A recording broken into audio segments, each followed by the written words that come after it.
Let's take a deeper dive now in Massachusetts. David Muir, what are we seeing in the exit polls? This has got to sting for not only Elizabeth Warren, the senior senator, but for Bernie Sanders from neighboring Vermont, right there in New England after his win in New Hampshire.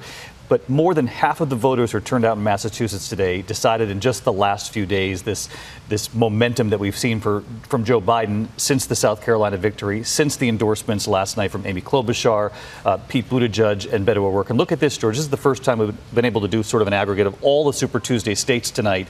48% of late deciders today went to Joe Biden. That compares to 21% for Bernie Sanders. It kind of explains the storyline of the night so far. Incredible momentum for him right now. Let me bring in Nate Silver for more on this as well. We were talking about Massachusetts and Minnesota before. Let's take another look at the delegate pass for Joe Biden right now. So that is with Massachusetts projected for Biden, as we just projected. I mean, for Bernie now, it's about, can you get a big margin in California? Texas is going to be close either way. It'll matter for the headlines tomorrow.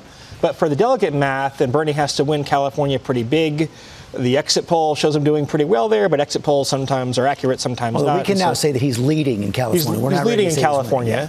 It has not been called yet, but like how many delegates he wins, who else gets to 15% there and takes some delegates that might have been his otherwise, those are all pretty important factors for the math tonight. So we're going to be watching California. It's going to take some time for the votes to be counted in California. Let me go back to the table, Ram, for you right there. One of the things we've seen, though, tonight is now it's very clear that Joe Biden is not a regional candidate after tonight. You know, I think when the dust settles and we get a little sleep, if I can, one of the things that's fascinating to me as a former mayor of a big city is, and Lizette has noted on this, is the divergence of black and Hispanic voters.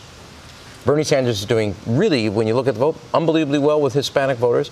African American, mainly older, are going with Joe Biden. And when you think about the coalition, when people talk about the black-brown coalition, that is not playing out here in the Democratic primary. And I think when the dust settles, understanding what motivated besides organizing, and Bernie Sanders has done that, that to me is really a fascinating thing about what does it mean going forward. And what helped Biden is he outperformed in the suburbs. And that's a big deal for what it means in November. But that split among minority voters, very telling going forward. We also had some telling numbers coming. It's about the importance of California. It shows that now that the polls have closed in California and some of the vote is coming in, Bernie Sanders is now leading in the delegates tonight. And Yvette, that's a reminder that if you just focus on the evening, at the end of the night, these guys are going to be very close. They are, and that's important. So we talked about the march from east to west coast, right? And the fact that half of the delegates are coming from Texas and California. We don't know yet what Texas is going to do, but California, we expected a big win. And the fact that a lot of those ballots are going to be postmarked today, and they're still going to be counted in the later days to come. Well, and that's one of the questions, though, for Bernie Sanders, because as David was just pointing out, so far the late deciders have been coming in for Joe Biden, but people could hold, as you said, their mail-in ballots until today, and we're not sure how those are going to come out. That's true. We hope that a lot of those will swing for Bernie. Those are folks who may have already circled the bubble, but just didn't get it in the mail until today. It's kind of our expectation and our hope. And you weren't quite ready to say this earlier in the evening, but now that the state of Massachusetts has been called, is it time for Elizabeth Warren to get out of the race?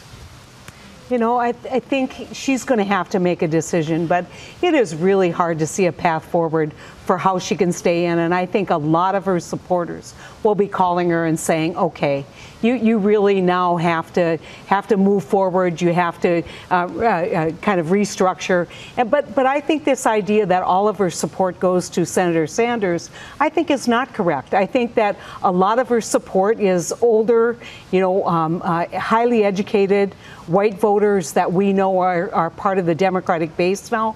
And I think that they're going to split.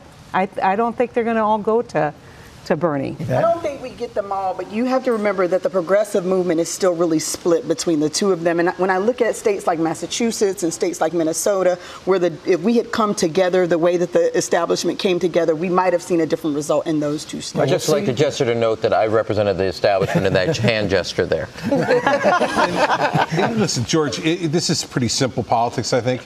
If a Democratic senator in a Democratic state loses her own state, it's time to go home and tend to the home fires. She should be concerned about getting reelected senator there and not worry about continuing to play in the presidential race. And George, she actually came in third among women in Massachusetts, according to the exit polls. Elizabeth Warren came in third among women, behind both Biden and Bernie Sanders.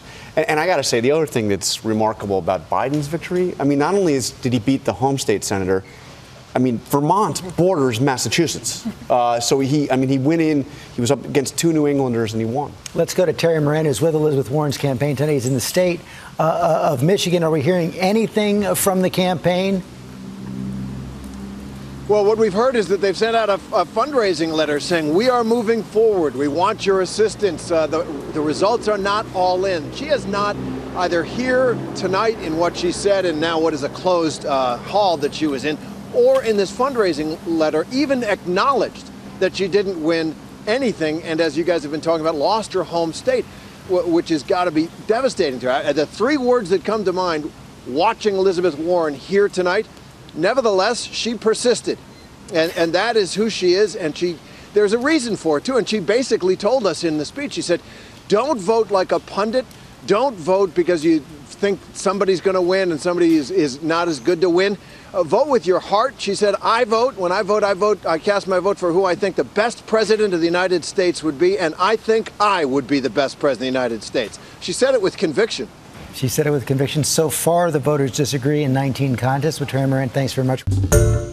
Hi, everyone. George Stephanopoulos here. Thanks for checking out the ABC News YouTube channel. If you'd like to get more videos, show highlights, and watch live event coverage, click on the right over here to subscribe to our channel. And don't forget to download the ABC News app for breaking news alerts. Thanks for watching.